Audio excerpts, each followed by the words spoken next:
When do we start relationships from people who are breaking and entering? I don't think that's realistic at all. I do at least once a week, so that's just me. Welcome to Rom-Com Bomb, a sex ed with DB podcast series where in every episode we go under the covers with a beloved rom-com, strip away its hidden toxic messages, and rewrite the script on love and sex.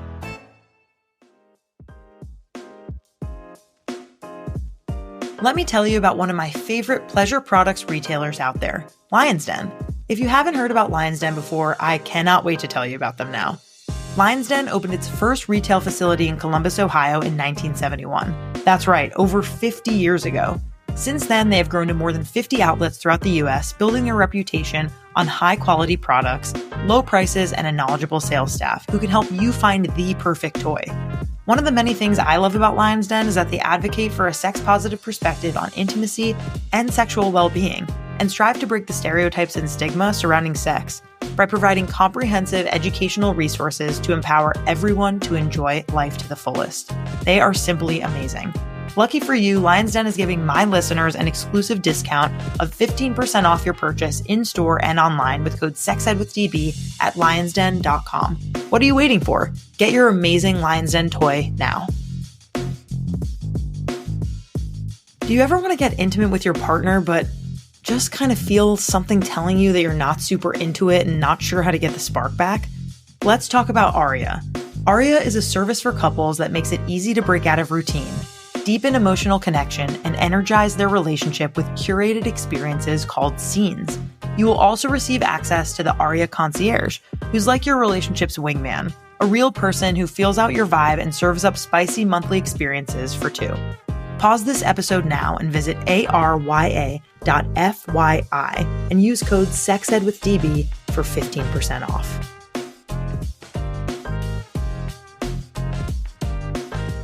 Flicking the bean, jilling off, menage a moi. All of these are creative and hilarious ways to say masturbation. For 21 days, I embarked on what started as a personal masturbation experiment with one of my all-time favorite vibes, the magic wand. The goal? To answer one burning question. What is the impact of daily magic wand use on my health, wellness, and sexual experiences compared to regular sexual activity and no sexual activity? Spoiler alert. The results were so surprising, they've inspired me and the Magic Wand team to turn this experiment into a full-fledged study. Now, 1,000 other people are diving deeper into how consistent self-pleasure affects everything from mental health to sexual satisfaction. Want to see the hypotheses and the results from my study? Head to sexedwithdb.com/magicwandexperiment to check it out.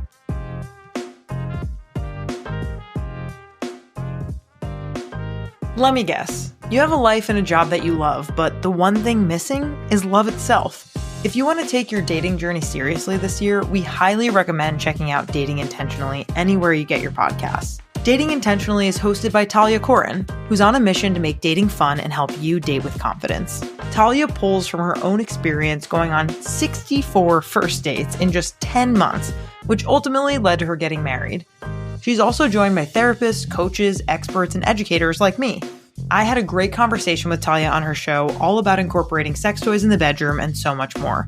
If you're looking for practical, no-nonsense advice that you can apply to your dating life today, you can listen to Dating Intentionally on Tuesdays and Fridays on Apple, Spotify, YouTube, or anywhere you get your podcasts.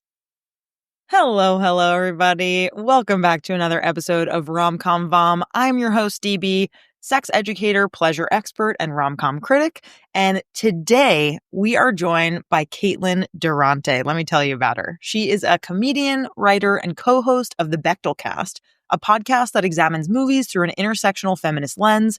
Caitlin and her co-host Jamie have spent years analyzing how movies treat their female and queer characters, and they are basically Rom-Com Bomb's cool older siblings, if you will hold that title. Caitlin is the perfect guest to help us tear apart some of our problematic favorites. Welcome to the show, Caitlin. Hello. Thank you so much for having me. I'll be your big sister. Are you down for that title? Yeah. This is the first time I'm mentioning this to you. It's too sudden. No, I accept. Oh, I'm so happy that you're here, that you accept our bid to be our cooler older siblings. And I'm so excited to get into this problematic favorite today. Holy cow. Here is the teaser from last week. Today, we are talking about a film that launched an entire comedy empire. and it almost got scrapped after test audiences called it, quote, too mean, until one simple change saved the movie, which we will get into that simple change at the end of the episode. But today, we're reviewing The 40-Year-Old Virgin, Caitlin. Boo. Immediate booze. How excited are you to talk about this movie? I love to just fillet a movie. And I said in an email that I'm going to place it under citizen's arrest. So Yes. I'm very excited to do that. It's kind of my favorite thing to do. I laughed out loud, by the way, when he said that. Citizen's arrest! 2 exclamation points, like I read it very loudly. Yeah, I am just beyond thrilled to be talking about this film. Because we'll get into it, but I just have seen this movie so many times as a child, which is kind of crazy. And I'm so glad that we're actively rewiring our brains to understand how really terrible a lot of parts of this film are. Indeed. And a quick refresh, if you haven't watched it lately, my dear listeners, here is a quick recap. Steve Carell plays Andy, a 40-year-old electronics store employee whose coworkers discover that he's never had sex. What follows is their well-meaning but often misguided attempts to help him lose his virginity until he meets Cathren Keener's Trish, who helps him understand that meaningful connection matters more than just losing it. More on the one simple change that saved the entire movie, as I said, at the end of the episode, so be sure to stick around. But we're going to dive into our first segment right away, Caitlin, because we don't have time to spare, okay? We really don't. We There's don't. too much. This is critical. As a kid, right? So as a kid, this movie came out 20 years ago. So however old you were, whatever kind of youth that you were, I want to know, like, what is your experience when you first watched this film? What do you remember? So I was a freshman or sophomores, the next one. I was like, what is it called? What's after that? And how sophomoric of me to forget. But I was that age in college. So I was like 18, 19 when this movie came out. I believe I saw it in theaters, although it was so long ago that I truly can't remember. Right. But it came at a time, both in my like life and comedic sensibilities and just like culturally, where I was like, yes, this is relevant. This is funny. And I think I like, although I would never have considered myself a fan of this movie, but coming off of a stream of like 90s and early 2000s rom-coms and teen rom-coms that skewed more like, first of all, they weren't funny generally. They didn't have jokes. They were tonally light, so they were considered comedies. But I was like, where are the jokes in these rom-coms? So to me, by 2005 standards, I was like, at least this has jokes. At least they're attempting comedy. And it was at a time where culturally a lot of these jokes were, quote unquote acceptable, even though by today's standards, they're horrendous. And I just liked this version of a rom-com better. And I was also dealing with a lot of internalized misogyny. So I was like, yeah, I like it when boys are the protagonists. All these rom-coms where it's a woman, I can't relate. Boring, which right, I was like, boring. So, I've come a long way since then, but it was a very dark time in 2005. And I've had to unlearn many things since then. But I was like, again, not necessarily a fan of this specific movie, but I was into this kind of genre, this new interpretation of rom-coms kind of from a more masculine perspective. Yes. I don't vouch for it now, but the Judd Apatow comedy was kind of just coming into effect into during the zeitgeist. During these like mid-aught times. And yeah, I was 12 when this movie first came out, and I am sure that did you say brag? Yeah. Brag.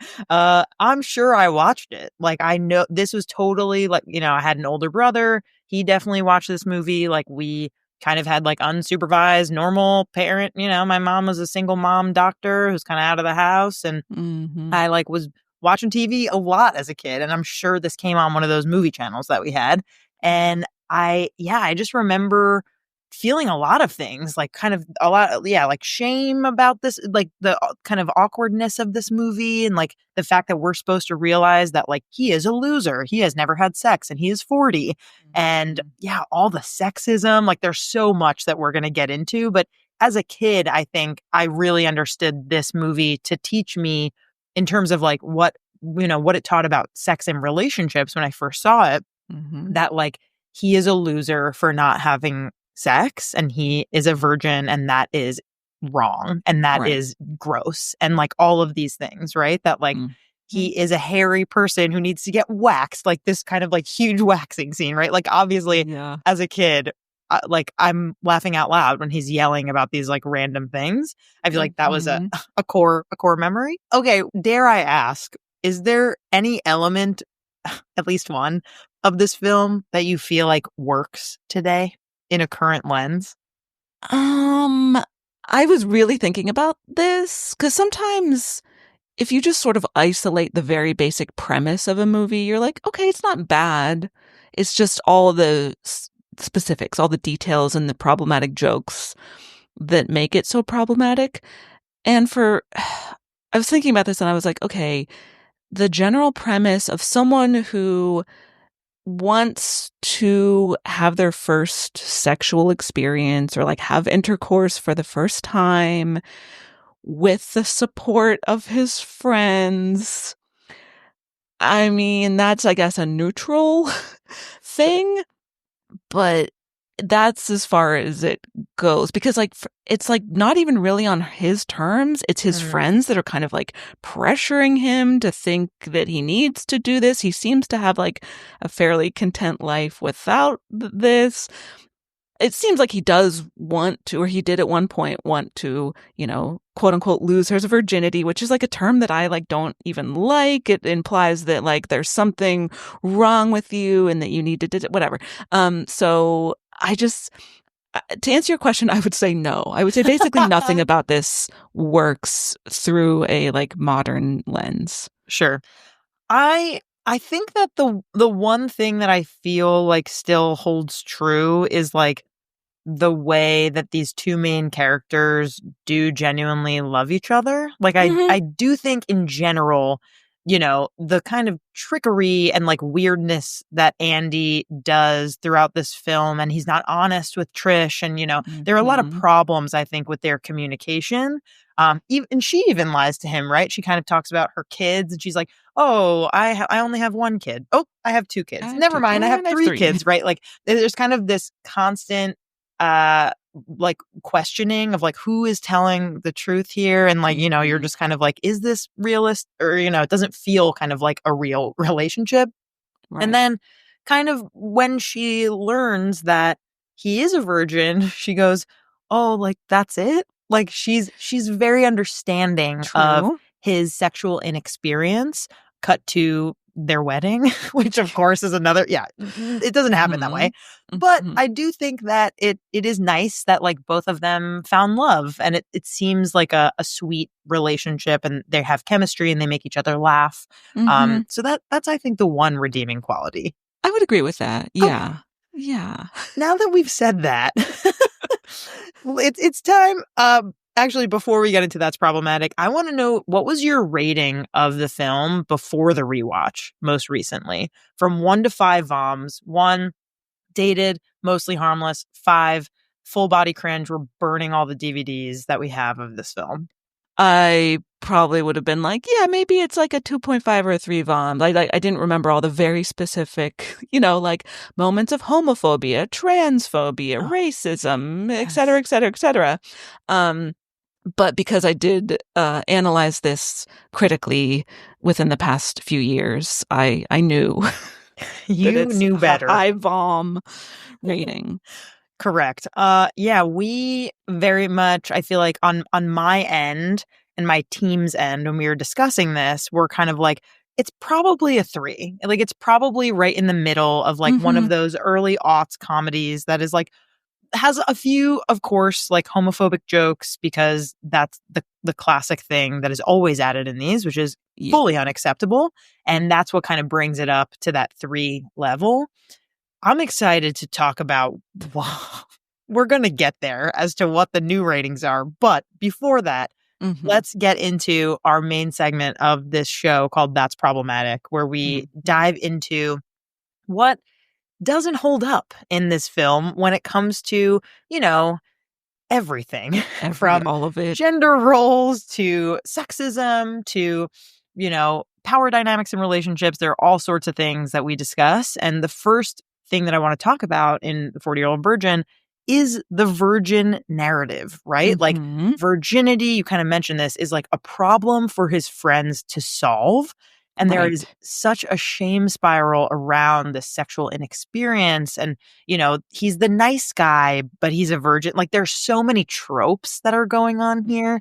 Tell me your stream of consciousness thoughts about the virgin narrative here and what we're dealing with. It is presented in a very reductive way where, like you said, it's a problem to be solved. It's unacceptable that he is a virgin, that he's never had intercourse. The way virginity is treated, and I don't even think the movie goes into this really, but the like double standard of like a woman's virginity is to be coveted, but a man's virginity, that's pathetic, and we need to fix it. Yeah. Yes. Exactly. And God, I just feel like there's so many things here with how his personality is set up, right? Like he is a nerd. He collects like collector's items, action figures that he won't open. He is scandalized by porn. And, there's just so many things that make it clear to us through specifically also these flashbacks that we're seeing of negative, like traumatic, you could call them, sexual experiences that he has had, where a girl in braces gives him a blowjob and it's painful, and that he, is with someone and she's sucking on his toe and he accidentally kicks her in the face and she said, like, you're never going to meet anyone. You're going to be alone forever. Yes. Right? And we're supposed to see these events as funny, as like a reason why, it's a justification for like, yeah, he's a loser. Why should he get with anybody? And in reality, I think it's important that we recognize kind of the harm that these tropes really bring to people around like the way in which these sexual experiences are portrayed, and just how, they are not treated as, a two-way street. There's no communication. There's no real like conversations around pleasure. It just is missing so much here. Truly. Yeah. No conversations around pleasure, no conversations around consent. Right. Nothing like that. And then he meets Trish, right? And so he meets her, and she kind of is coming off of a string of dating these guys who she feels like all they want to do is get in her pants, basically, is like what we learned from her. And she goes, maybe we should, they're like starting to get hot and heavy. He can't figure out how to put the condom on, which is a whole other fantastic scene. I feel like that scene could easily be dissected in a sex ed class and be like, and here's how you put a condom on correctly.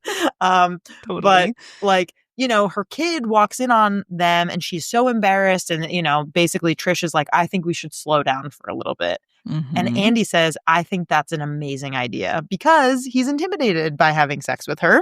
Totally. And, they say, okay, we'll do 20 dates before we have sex. I'm curious to get your take on this premise here. I mean, if that is something that two adults want to do and they mutually agree upon it, that is fine. Wouldn't be me. Right. As someone who classically has sex on the first date rather frequently. Fantastic. Why not? Thank you so much. Is it on your terms? Who, like, you're agreeing to if you do want to sort of implement let's go on this many dates. I think that, like, it's actually probably a good idea and something that I should do more of, like, getting to know someone before I trick my brain with oxytocin by having sex with them. Because I often have tricked myself into liking someone that I don't actually like that much because I've had sex with them. But, that's neither here nor there. Can I ask more on that, though? Because Yeah, I think please. I'm curious about this. So do you feel, though, that, like, maybe you do like having sex with them, or is it just that you like having sex in general? Like, where's the distinction between, like, say you have sex with someone and you're like, oh, maybe I like this person because we've already had sex, but is it because of the sex, or is it because it's the sex with that person? I don't know. That's what Hard to my say. brain is tricking me with. And then there's their personality, of course, which is a third factor. And then when I do hang out with them, if I am hanging out with, XYZ person more, who I have already had sex with, and then I'm like, wait a minute, I don't think I like your personality. I think I just like have some weird chemical attachment to you because of oxytocin. I used to do a stand-up joke about this. Anyway, it's complicated. This isn't about me, but but like, if two people want to, say, let's wait for 20 dates before we have sex or get physical in any kind of way. I guess we see them kissing, right, up until that, but that's a good point, actually. We should dig into that. So, like, this virgin construct, right? It's like very white, patriarchal, Christian kind of, penis in vagina, penetrative. That's what sex is. And yeah. I think, like, as people who like to talk about queer education and queer sex education, both of us, I think, like, it's important to recognize where, obviously, one out of many pieces here, this movie falls flat, which is, like, there is no discussion of, like, what a queer sexual experience could be like when we're thinking about quote unquote sex. If we're only talking about it in the sense of P and V, that leaves out a lot of sexual experiences. Totally. And so I really like to make sure that people know that, like, sex is an umbrella term for all sorts of things, for typically where the genitals are involved, but that doesn't need to have penetration. It means touching, licking, sucking, all sorts of different things, all the using verbs. Toys, all the verbs. And so, yeah, that's obviously, like, not included in this virgin narrative at all. Right. Yeah. And right. It's like, how do you even define virginity and by whose standards? The movie has no interest in that. It's just like hetero, penetrative, penis and vagina sex that equals losing your virginity. Right. Which is I would just love to say here and now, it's a fucking construct and we need to let it die. And it's not helpful for anybody. Yes. So there's that. Another thing the movie does is, like, with the Trish character specifically, is it's like, okay, well, she is someone who she is one of the few women, maybe the only woman we see on screen, who we are meant to respect, basically. Like, she's the respectable person, and that's why it's okay that he's dating her and falling in love with her. But every other woman we see on screen is like, we are not meant to take this woman seriously. She is a plaything. She is his boss, who is, like, sexually harassing him at work. She Jane is Lynch. The Jane Lynch character. Like, justice for Jane Lynch. What are we doing? There's, like, the Elizabeth Banks character, where there's an extended scene. So not this time of rewatching the movie, but when we watched it for the Bechdel Cast episode, I, like, accidentally rented the director's cut. So there's, like, some scenes that are extended, and there's a scene where Elizabeth Banks, we see this scene in the, like, theatrical cut where she's, like, in the bathtub and, like, starting to pleasure herself. I'm so glad you're bringing this up. It's like, I paid you to do this. Keep going. So we see this, and, like, Andy, the Steve Carell character, is just observing her and being like, okay. There's an extended version of this scene. Either that, or I was just sort of drifting off because I was like, I can't handle this movie. I need to pass out. It's making me, like, lose consciousness. Right. Right. But I think this is in the extended version where she is so horny and oblivious that, like the Seth Rogen character comes in and those other guys, and she's just like, ooh la la, who are you boys? Meanwhile, they are perfect strangers invading her house. Correct. But she's just written in such a way where she's so horny and oblivious where she's just like, come in here and fuck me. It's just like crazy. In what world? It's in wild. What world would this happen? Completely. And also, I have to take back what I said earlier about the one thing that this movie gets right, because Andy fucking cheats on her with Beth. Andy cheats on Trish with Beth. Right. And they're like making out in Beth's apartment. And yes, let's talk about this hot tub scene, or this whatever bath scene that she is getting into, because basically, okay, let's back up. Beth is someone who works at a bookstore. And Andy is basically just using Beth, like the scene, the writer is just using Beth as like you said, a plaything in order for Andy to first practice pickup lines, where he's not even really saying anything in this bookstore. He just is repeating what she is saying, because women just like to talk about themselves, and we have no substance other than that, which is introduced very early on in the film. And we learn later that, you know, after Andy and Trish, you know, have a fight, and Andy goes to the bar or goes wherever, you know, he gets drunk, and then he goes home with Beth. And Beth gets in, you know, they start making out. Again, Andy cheats on Trish and don't like their relationship anymore. Bad communication. We don't assume they have an open relationship at this point. So it's out. So I take everything I said back. And Beth starts to pleasure herself with the shower head in the bathtub. And she has an orgasm. Yeah. And this is one of the few like legitimate kind of depictions I feel that I have seen of a woman masturbating and being into it. And she's not ashamed of it, right? Which is kind of a cool part. But then she's depicted as this freak, right? Like, right. Okay. What do you have to say about counterpoint. She is shown as enjoying herself and like feeling shame-free about masturbating in front of him. But this whole scene is framed as a joke. This whole scene is framed as, look how weird this is. Look how weird she is for behaving this way. Right. And he says it. He's like, she's a freak. Yeah. He says it to his friends who randomly come into her apartment and, yeah, like you said, break in. What are you doing here? She's totally fine with these three strangers being in her bathroom, watching her naked and jerking off. And she's just like, ooh la la, come and join me. And then I know. In the wedding at the end, she is seen making out with Seth Rogen as if they have gotten together. Right. And we're just like, because he broke into her house. Like, when do we start relationships from people who are breaking and entering? I don't think that's realistic. I do at least once a week, so that's just me.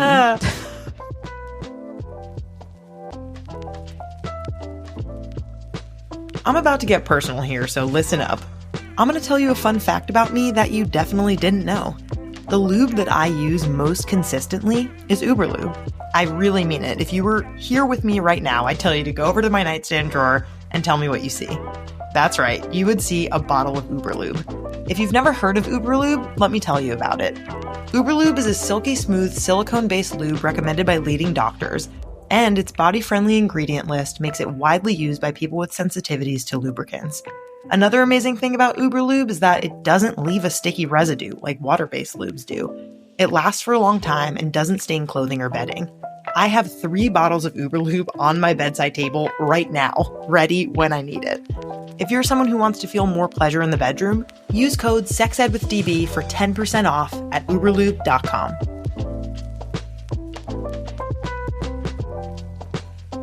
So you've been with your boo for a while and the spark feels like it's kind of gone. But what if I told you I could take away the mental load of figuring out how to, quote, spice things up by doing the work for you and sending you everything you need? That's where Aria comes in. They set you up with a dedicated concierge, aka a real person and not a robot, who is available anytime you need them, and sends tips and tricks weekly, as well as a monthly box of goods based on your needs sent directly and discreetly to your door to help you get started. Visit arya.fyi and use code SEXEDWITHDB for 15% off now. Let's get that spark back.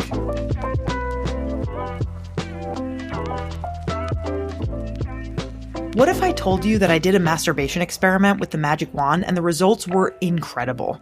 Don't believe me? Let me share a few things with the class. When using the magic wand every day, I experienced less stress, anxiety, and physical tension. I reported more frequent positive moods when using the magic wand every day, including higher levels of confidence.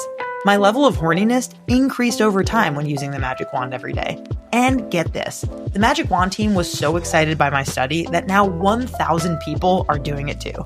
Stay tuned for those results soon. Want to see how else the magic wand impacted me positively? Go to sexedwithdb.com/magicwandexperiment to learn more.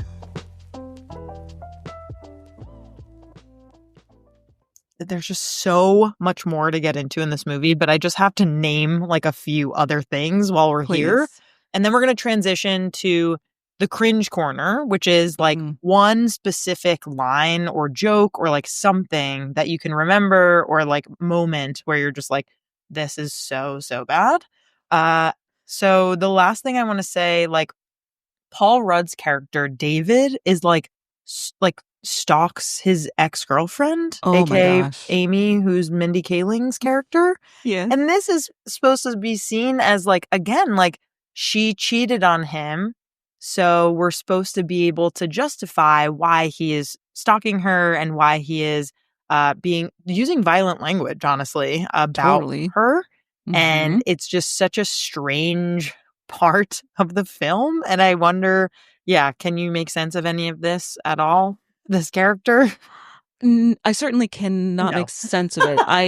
I see it as this was just what we thought was comedy back in 2005. There was such rampant sexism and homophobia and racism that all of these characters are like regularly displaying. And that was thought to be edgy and funny. And so that's what's in the movie. Misogyny is hilarious. Stalking a woman and calling her a bitch is actually comedy. That's what we all thought. Or at least that's what Judd Apatow thought back in the day. And because this movie, I meant to re-look up how it performed at the box office, but I think it was like very well a smash hit. I think that's right. So a lot of people, I think, agreed that this was comedy. Let me quickly look it up. But it's that character stalking his ex-girlfriend, and then you have like the Romani Malco character, whose name is Jay. He just like routinely cheats on his girlfriend, and that's presented as being like, well, that's guys will be guys, boys will be boys, right? So we have so sorry, many I could keep going on so many tirades, but no, this is good. I mean, I think for the cringe corner, I would like to mention the scene with the sex worker and how transphobic that whole scene was. And the implication here is that like, okay, well, if Andy can't do this himself, then his friends are going to hire a sex worker who is a trans person. That's what we're meant to believe. Mm-hmm. And then they spent an entire next scene being transphobic about this trans sex worker. And that was probably one of the harder parts to watch for me in the whole movie. Absolutely. And I will say that in the extended version, the director's cut, the scene where Andy is interacting with this trans sex worker goes on longer, and he is like awful to her on screen. There is the scene where I think it's Seth Rogen and Paul Rudd, their characters, are going back and forth and being like, do you know how I know you're gay? Yeah. And I would need to double check this, so don't exactly quote me on this, but I think I remember reading that a lot of that scene was improvised. I think that's so. That's just what those actors, that was just in their brain. That all that homophobia, that wasn't even like written lines for the actors to perform. That was just those guys being homophobic in their real lives. Yeah. So you hate to see it. You do. I think with using the word gay and the F word as, a way to joke with people was so common 20 years ago, was so common 10 years ago, is still so common in many circles today. And it is wild how offensive it is, and yet like people are still routinely using these slurs. And it's just one of the most kind of like shocking differences I feel between like early 2000s comedies and now is like just how it's in every one of them. They're them joking about, the word gay and using it as a slur. And it's just like a given that it's going to be in a comedy. What's like one main way that you would rewrite this? Is it like a certain scene? Is it a certain character? Is it the general arc? Like what are we changing here? First of all, would be more on their terms. They're not going to let like their toxic, gross friends wouldn't be the ones being like, this is a flaw of yours that you need to fix. It would be something that they would be like, I'm finally ready, or like the time has come. I want to pursue this for myself because this is what I want. If they do seek out anyone's help, it would be from people who understand consent and who respect women. If it is indeed a woman that he wants to have this sexual experience with, it would not have all of this weird like slut shaminess that's attached to several of the characters. It wouldn't have the like anti-sex work sentiment that is attached to that sex worker scene where the idea is like, well, you're too pathetic to like, have sex with a quote unquote real person. Right. So we're going to get you this sex worker because that's, that's blah, blah, blah, all the implications there. Right. So we would eliminate all of that. And it would be something that this person is experiencing and pursuing on their own terms. And whether or not it's with someone that they like develop a loving, close, intimate, emotional bond with or not, I don't think is that relevant, because there's also this sort of idea where it's like, well, it's only okay to have sex with people you're already in love with. And for many people, that's true, and that's totally fine. But it doesn't have to be that. You can have casual sex, and there shouldn't be any shame or stigma attached to that as long as both parties are consenting adults. Right. So I think like whether or not it develops into this like very hyper romantic love story is kind of irrelevant. I agree. I think it's so hard for me to grasp like same with you, like what I would rewrite, because it just feels like it needs to come from all angles. Mm-hmm. And I think like I do like the idea just in general, back to the virgin narrative, of just like simply embedding the fact that like this is a choice and like it is not disgusting. It is not a problem. It is not something to be fixed. Mm-hmm. It is something to explore. And I just think like if that changed, then I think a lot of the tone of the rest of the movie would change, along with all of the other changes that would need to be made. Right. This takes us to the end where we're gonna rate the film now. Now that we know our current day, 1 to 5, Caitlin, how many bombs are you giving this? Honestly, it's 5.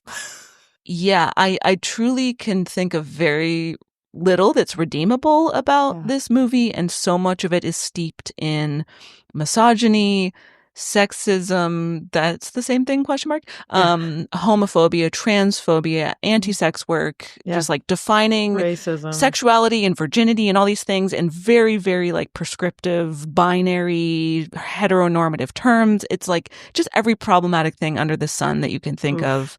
It's all not only present, but like pervasive in this movie.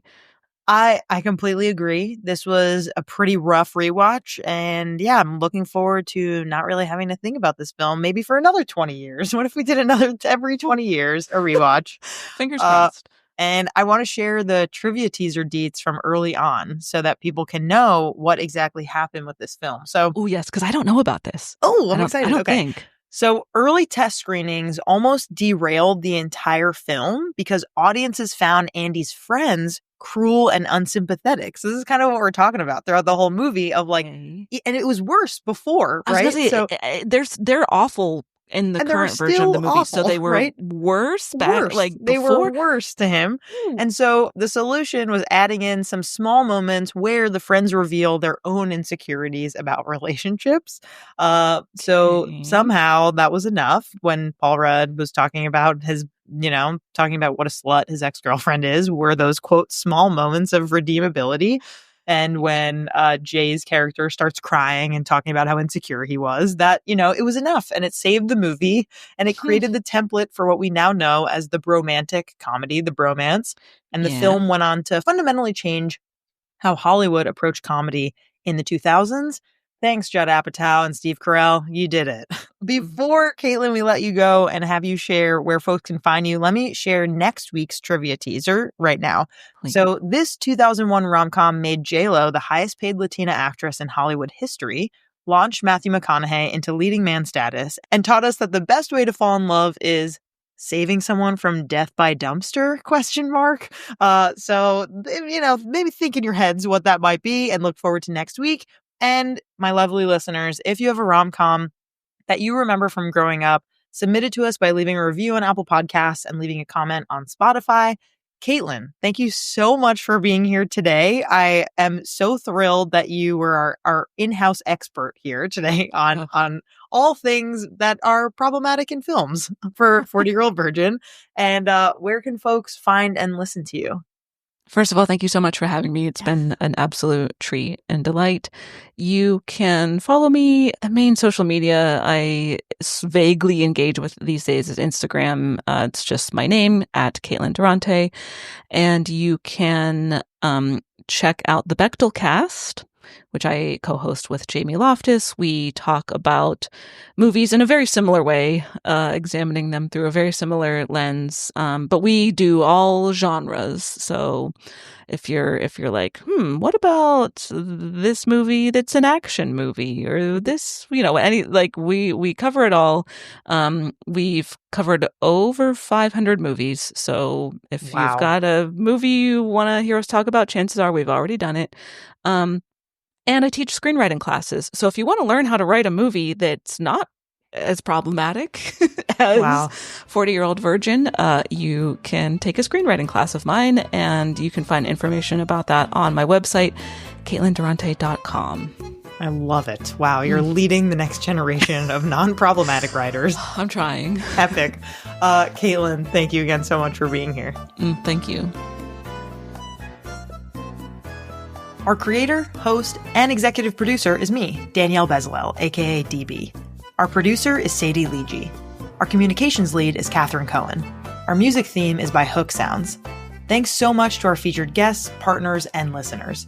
If you have a rom-com you remember from growing up and want us to cover it on Rom-Com Bomb, submit it to us by leaving a review on Apple Podcasts and leaving a comment on Spotify. Want to partner with us? Email us at sexedwithdb@gmail.com. For more sex ed content, follow us on Instagram @sexedwithdbpodcast. See you next time.